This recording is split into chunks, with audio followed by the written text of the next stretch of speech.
How people choose what to buy. Consumer theory basics. Consumer theory in economics focuses on understanding how individuals make decisions about what to buy given their limited resources. At its core, it explains how people allocate their income across different goods and services in order to maximize their satisfaction. Every consumer faces trade-offs because they cannot afford everything they want, so they must prioritize based on their needs, preferences, and financial situation.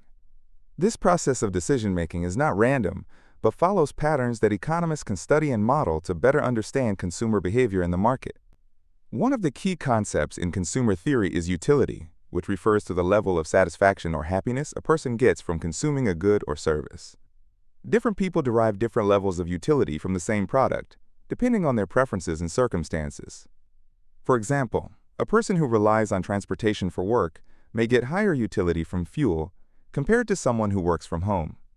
Utility also helps explain why people continue to purchase certain goods even as prices change, as long as the satisfaction they receive is worth the cost. Economists use utility to represent how consumers rank their choices and make decisions that maximize their overall satisfaction.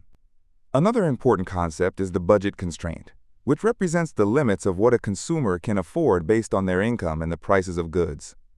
The budget constraint shows all possible combinations of goods that a consumer can purchase given their limited resources. Because income is fixed in the short term for most people, choosing more of one good usually means giving up some of another. This creates a clear trade-off that forces consumers to make decisions carefully. Changes in income or prices can shift the budget constraint, allowing consumers to afford more or less than before, which directly affects their purchasing behavior. Indifference curves are used to represent consumer preferences by showing different combinations of goods that provide the same level of satisfaction or utility. Each point on an indifference curve represents a bundle of goods that the consumer values equally, meaning they are indifferent between those choices. These curves help illustrate how consumers are willing to substitute one good for another while maintaining the same level of satisfaction.